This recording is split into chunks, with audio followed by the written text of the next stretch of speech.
ay malubat. Bago siya malubat. So 750 lumens, 5 hours siya. Kusog-kusog na na.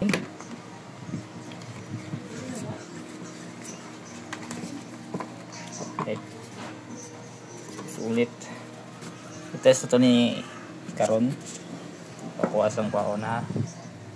So yan siya katakon. Gamay gid siya minakdako. Ganahan kay ko kay gamay. Kaya di ko ganahan dako. Gamay pero kusog. Ay forma niya. So itong i-test karon guys. Scroll chords dire. So na siya nakabutang ng kanino. Tanggalon niyo siya kay para dili siya maganda. Remove. Yung muna ni dire siya nakabutang. So ito na ni itaod. Alright, good morning people. So gagawa ako ng review ngayon. So bali dalawang products ang gagawan ko ng review sa isang video. So ito meron akong headlight or bike headlight holder. Bali talagang para to sa mga headlight ng bike, pero pwede din sa flashlight. So itong flashlight ko ay SC33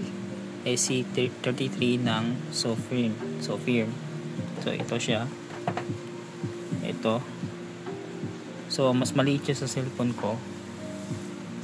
160. I-search niyo yung Poco F6. 160mm.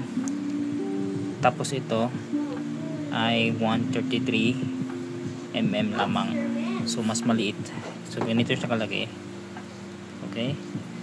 At sa isang malakas itong itong SC33 Sofirm. Meron siyang turbo na ganito kalakas.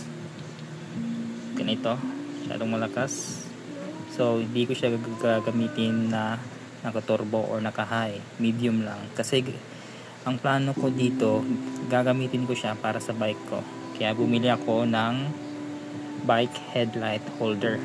So imbis na bumili ako ng ng headlight sa Shopee, ito yung binili ko. Tapos flashlight. Kasi mas useful yung flashlight at saka hindi mahina. So ito naman, ang plano ko, ikakabit ko siya dito. Okay? So meron akong dito sa handlebar ng bike ko. So lalagay ko dito. Yan. Okay?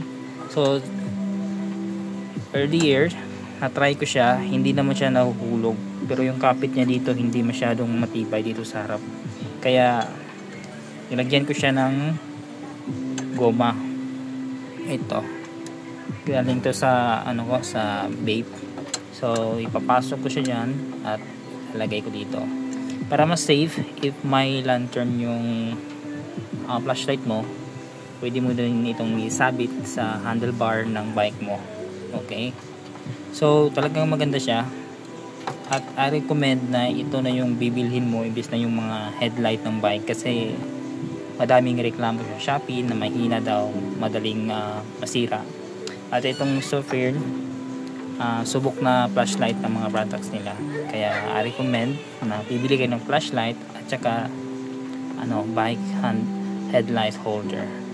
Nasa mga 80 ata to or 100. Tapos may shipping fee, hindi ko lang kung magkano na. So itong flashlight mga 1.5 din, mahal-mahal din ng flashlight na to. Pero pwede mong gamitin hindi lang sa bike yung flashlight. Okay? So ayun guys, at yun ang review ko sa products na to. So, thank you. So itong pinakahinay niya, kusog na siya. Plano naman ako na ibutang sa bike good. Mo din ni pinakahinay. Kusog. Medium ata ni. Di ko sure.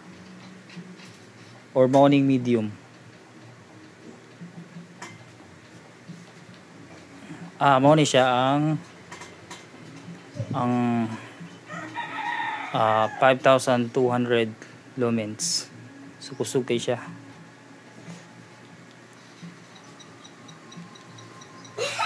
So double click, double tap lang ang ang maximum. Okay, kusog-kusog dito siya. So di siya pwede nga gamiton sa bike tapos imong i-max kay pali dili makaklaro ang nastubangan.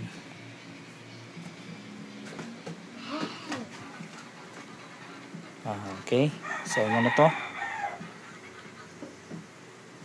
kusog-kusog siya. Try na to niyang gabi.